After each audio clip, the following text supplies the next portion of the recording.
आज मैंने बांके बिहारी मंदिर में जाके देखा है, जाने में पूरे रास्ते भर नाली का पानी या गंदगी बह रही थी। उसको क्रॉस करके पैर डूब के वहाँ पे हमने गया मंदिर में दर्शन करने। जब अपन मंदिर में नाली के पानी या गंदगी के डूब के जा रहे हैं तो फिर जूता चप्पल उतारने का औचित्य क्या रह जाता है।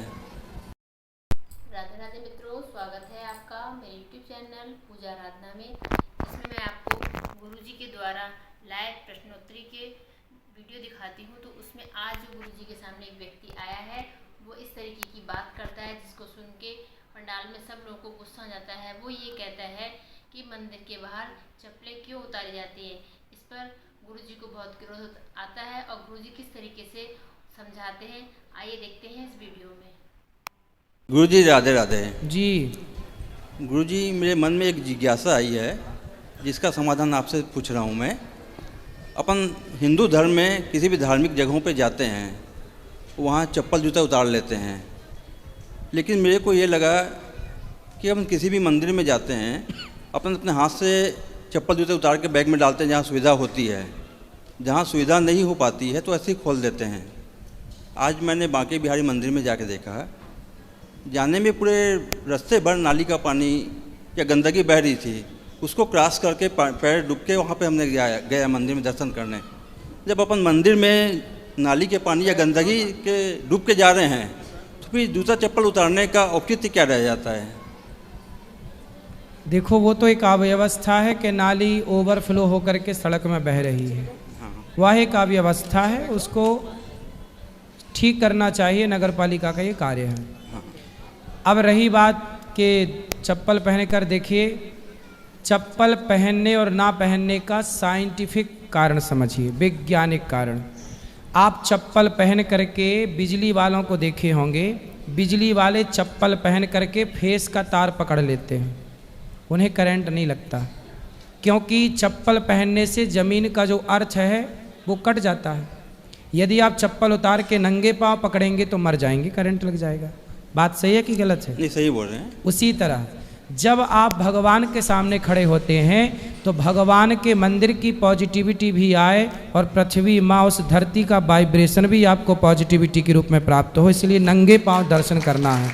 यदि आप वहाँ भी चप्पल पहने रहेंगे दर्शन में तो सामने की पॉजिटिविटी तो आएगी, पर जो नीचे से धरती से पृथ्वी से मिलने वाली है वो आपको नहीं मिल पाएगी। तो मंदिर जाने का लाभ क्या है? मंदिर जाने का लाभ है कि हम पॉजिटिविटी से भर जाएं, क्योंकि मंदिर में सकारात्मकता अन्य स्थानों की अपेक्षा अधिक होती है। मंदिर को डिजाइन करने वाले हमारे ऋषियों ने कैसे डिजाइन किया? आपने देखा होगा, मंदिर के ऊपर एक झंडा होता है और मंदिर के ऊपर झंडा और फिर पूरी गुम्मद होती है इस तरह से। ये क्या करती है? ये गुम्मद क्यों होती है? ये गुम्मद क्यों होती है? झंडा क्यों होता है? आपने देखा होगा एंटीना, टीवी का पुराने ज़माने का, आज का टावर सैटेलाइट से सिग्नल खींच करके आपके मोबाइल तक पहुंचा रहा है कि नहीं टावर। उसी तरह जो मंदिर बनते थे, ये ब्रह्मांड की सारी पॉजिटिविटी अपने अंदर खींच करके, और जो वहाँ जाके नीचे गुम्मद के नीचे जैसे गर्भगृह कहते हैं, वहाँ जाके जो खड़ा होता था तो ब्रह्मांड की सारी शक्तियाँ उसके भीतर प्रवेश कर जाती थी। पॉजिटिविटी, इस विज्ञान को लोग समझ नहीं पाए और मंदिर को समझ ही नहीं पाए कि मंदिर क्या है। लेकिन मंदिर क्या है? मंदिर का अर्थ बताता हूं। मंदिर, बोलो माँ। माँ। ऊपर की बिंदी अभी छोड़ दो। माँ, माँ, दा, दा और रा। र। क्या हुआ? मादार, मदर हुआ। हाँ। मंदिर, दा में छुट्टी की मात्रा हटा दो, ऊपर बिंदी यदि हटा दो, मात्राएं हटा दो, पूरे पूरे अक्षर पकड़ो मंदिर के, तो क्या बनता है? मदर। मदर मतलब माँ। माँ। एक माँ जैसे बच्चे को पोषित करती है गर्भ में और सब कुछ देती है पेट में ही बच्चे को, आँखें, कान, चलने के लिए पाँव, उसी तरह मंदिर माँ की तरह आपको पॉजिटिविटी से, ऊर्जाओं से भर देता है। इसलिए मंदिर मीन्स माँ। मंदिर मतलब मदर, मदर। मात्राएं हटाओ तो क्या बनता है? मदर मतलब माँ। ये है माँ। माँ जो पालन पोषण करती है वही मंदिर पालन पोषण करता है। इस पॉजिटिविटी को समझने के लिए भी ना थोड़ा सा समझ चाहिए। अब बोलो आगे। लेकिन ये अनिवार्य क्यों? अगर मोजा पहनते हैं तो जाने देते हैं, मोजा भी टच नहीं करता हम है। तो कहते हैं नंगे पाँव रहो, मोजा पहनने की भी जरूरत नहीं है। नंगे समझो ना, क्या समझा रहे हैं इतनी देर से? मोजा भी पहन लोगे तो धरती से संपर्क कट गया। इसलिए डॉक्टर क्या बोलते हैं, सवेरे सवेरे घास पर नंगे पांव चलो। आपके शरीर में भी बिजली होती है और बिजली को अर्थ में जाना होता है।